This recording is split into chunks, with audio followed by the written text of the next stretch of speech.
Laughter grating on my nerves, my legs are aching, my back is killing me, and these babies won't stop moving, I can't help but think how ridiculous this all is. We begged Christopher's family to let us marry.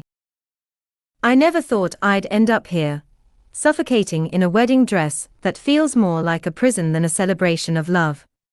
The fabric clings to me, uncomfortably tight around my swollen belly, a belly that contains not just one life but two. Twins. The corset of the gown digs into my ribs with every breath, and each movement sends a dull ache through my body. But the pain from the dress is nothing compared to the ache in my heart. I sit at the head table, isolated in a sea of guests who are laughing, dancing, and celebrating what should be the happiest day of my life. But it doesn't feel like that at all. Not even close. My new husband, Christopher, is seated at the next table, surrounded by his friends, drinking his way through the night. He laughs too loudly, his face flushed with alcohol, and though I keep glancing over at him, hoping for even a single look of acknowledgement, he never looks back at me. It's as if I'm invisible.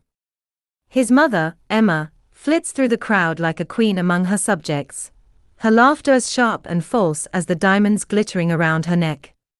She's the one truly reveling in this moment, not because of the union, but because of what it represents, her power, her control. I feel the twins kick again, restless inside me, as though they can sense my unease. My legs are sore, my back is throbbing, and I can't help but think about how we had begged, pleaded even, to marry earlier, before my pregnancy started showing. But Emma had delayed the wedding with excuse after excuse, until here I am, my belly a public announcement of everything this family wanted to hide. I glance around the room and see eyes darting toward me, whispers behind wine glasses, and I know they're judging me, judging us. I can't take it anymore. The walls of the ballroom seem to be closing in on me, the music too loud, the laughter too hollow. I need to escape. I rise from the table, wobbling slightly under the weight of my dress, and make my way toward the exit. The long train of the gown drags behind me like an anchor. The air outside the ballroom is cooler, quieter, a brief reprieve from the suffocating atmosphere inside. But as I head toward the restroom to compose myself, I overhear voices. "Angela, darling," comes Emma's voice, smooth and filled with venom. "Can you imagine the tragedy? My Christopher, my poor boy, has completely lost his mind. Marrying that girl from an orphanage. And now she's pregnant, with twins, no less. Twins. I nearly fainted when I realized we'd have to go through with this wedding. What choice did we have? But honestly, who knows if those babies are even his? She's clever, you know. Clever enough to have worked her way into a place to live here in the capital. Christopher, bless his heart, is so naive, thinking he's in love with her. What a punishment this is. My heart stops, cold and heavy in my chest.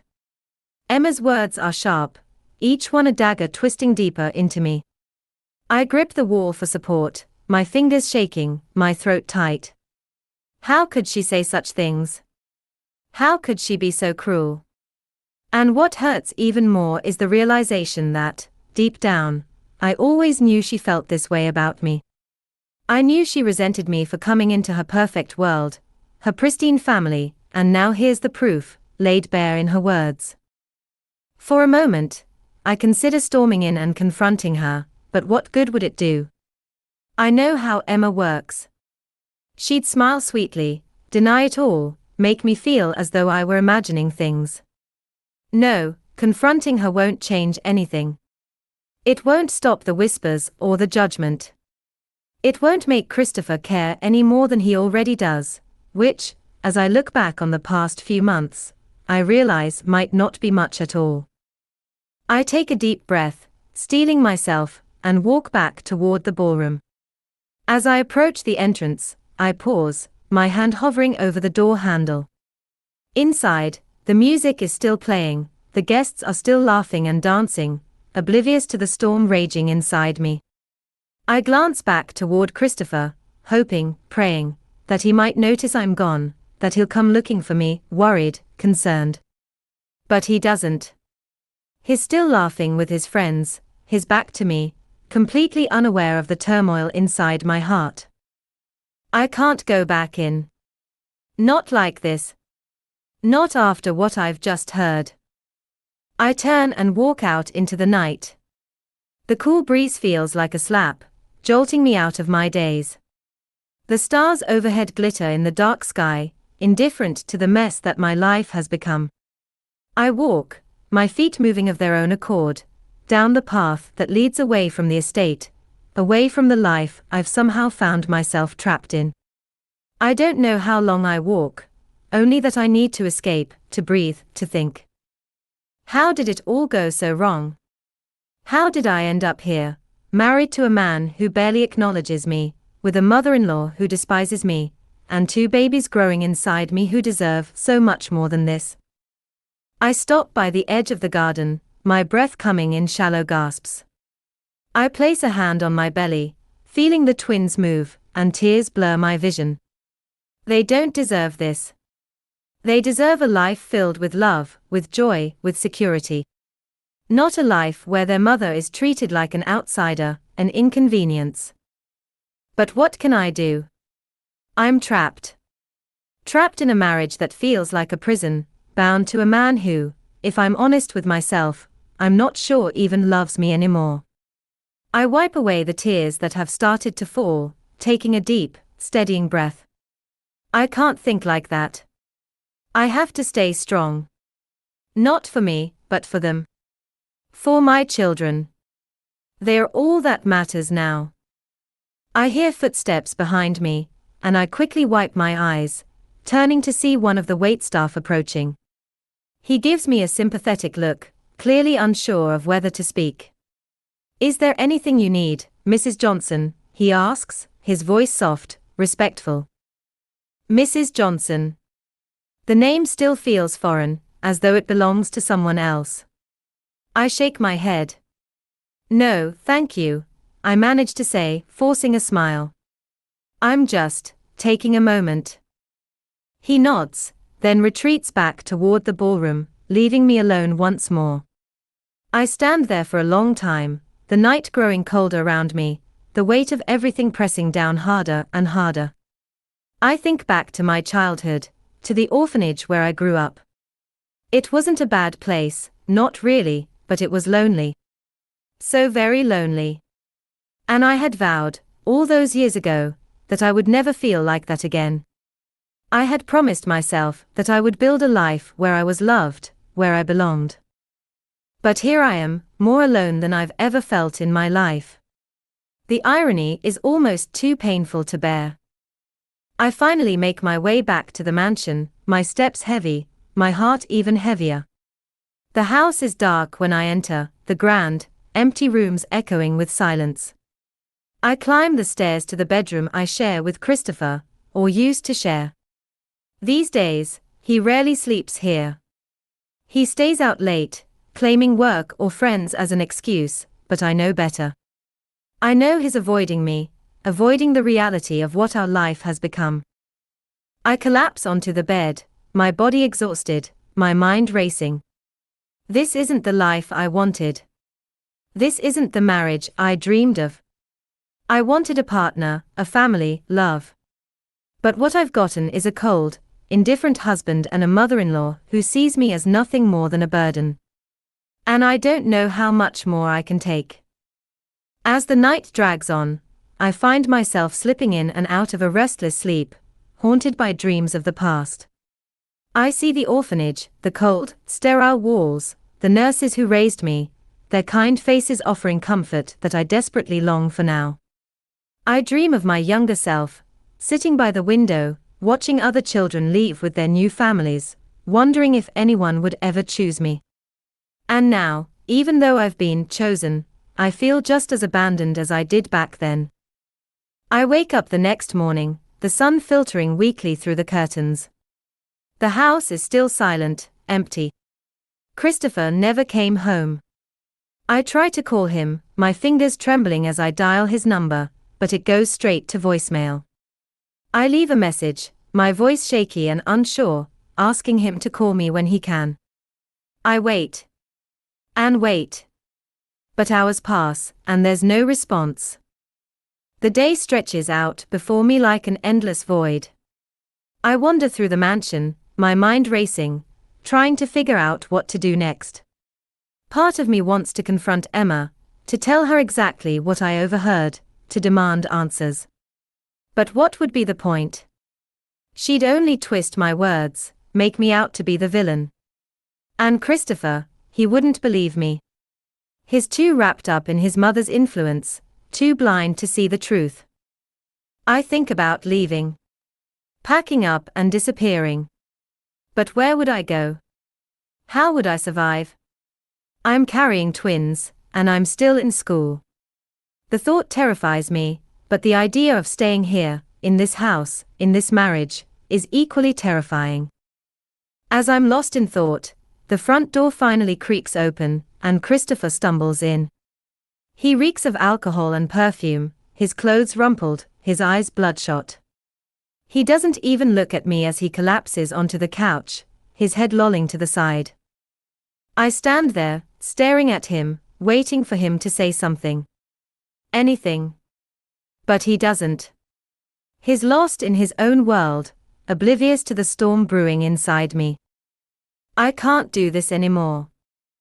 Days pass in a blur of isolation and heartache. Christopher is gone more often than his home, and when he is here, he's distant, cold. We barely speak, and when we do, it's strained, filled with tension and resentment. The twins continue to grow, their movements a constant reminder of the life I'm about to bring into the world, a world that feels increasingly uncertain.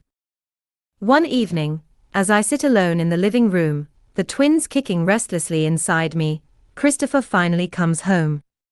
He stumbles through the door, drunk as usual, but this time there's something different in his eyes. He looks at me, really looks at me, for the first time in what feels like months.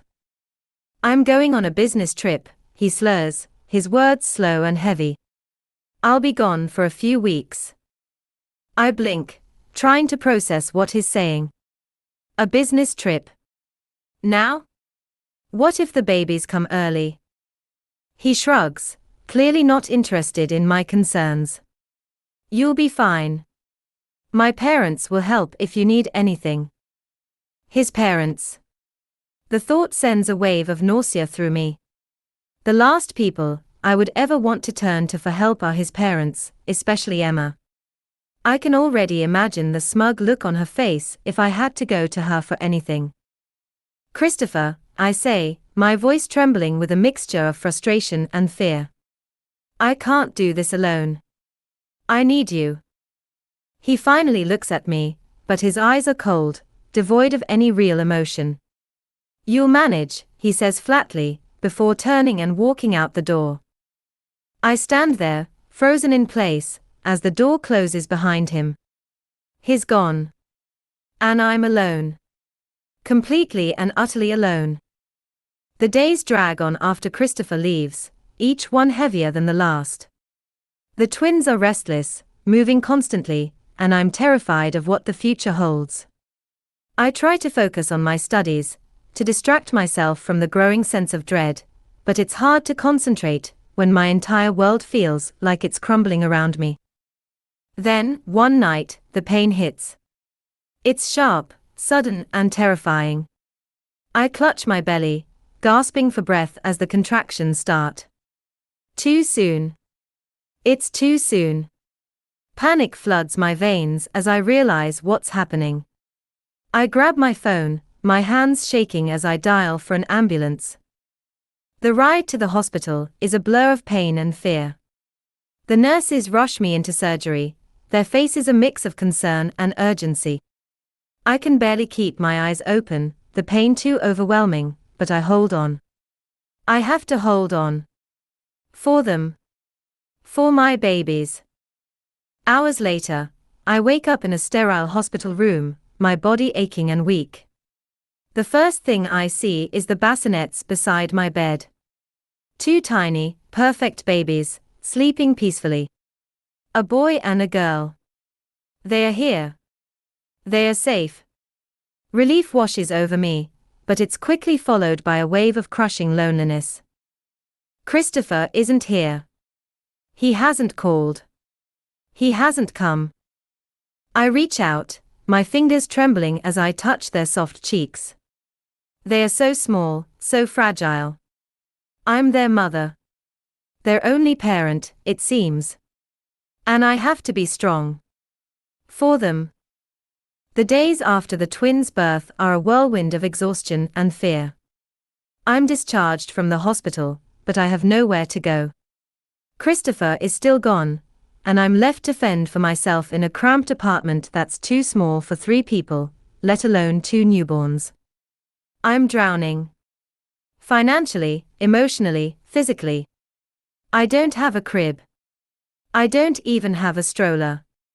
How am I supposed to do this? How am I supposed to raise these babies on my own?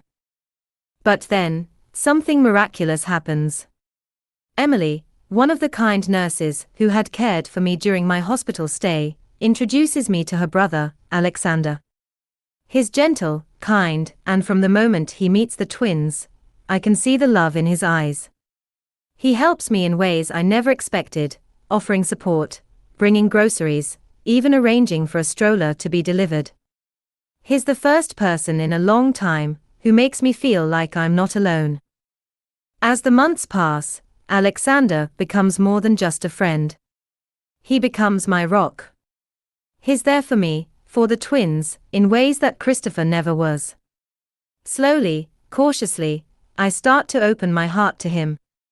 And for the first time in a long time, I feel something I thought I'd lost forever: hope. But just as life begins to settle, just as I start to believe that maybe, just maybe, things will be okay, Christopher reappears. He's drunk, desperate, begging for forgiveness. He claims he wants to be a father, that he still loves me. But I can see through the lies. He doesn't want me. He wants the image of the life we could have had. The life he threw away. I refuse him. I tell him it's over, that I've moved on, that I've found someone who truly cares about me and the twins. Someone who will be there for us, not just when it's convenient, but always. But Christopher isn't the only one I have to worry about. Emma strikes again, this time filing for custody of the twins. She claims I'm unfit to raise them, that they belong with her, with the Johnson family. The court battle is brutal. A tug-of-war between a woman who has never loved me and a mother who would die for her children. But I won't give up. I fight with everything I have. I expose Emma's lies, her manipulation, her cruelty. I stand my ground, and in the end, the judge sees through her. I'm granted full custody of the twins. As I walk out of that courtroom, Alexander by my side, I feel a sense of relief so profound it almost knocks me off my feet. It's over. The fight is over. And I've won. The twins are mine. They are safe. And as I look at Alexander, at the man who has stood by me through it all, I realize that I'm not alone anymore. Years pass. The twins grow, their laughter filling our home with warmth and love. Alexander becomes not just a part of my life, but a part of theirs. He's their father in every way that matters. And as I sit on the porch of our home, watching them play in the yard, I feel a peace I never thought I'd know. Life didn't turn out the way I expected. It was harder, more painful, filled with more loss and heartache than I ever could have imagined. But it also brought me something I never thought I'd have: a family. A real family. One built on love, not blood. And as I watch the children running through the grass, laughing and carefree, I realize that sometimes, the most beautiful things come from the darkest moments. We didn't just survive. We thrived.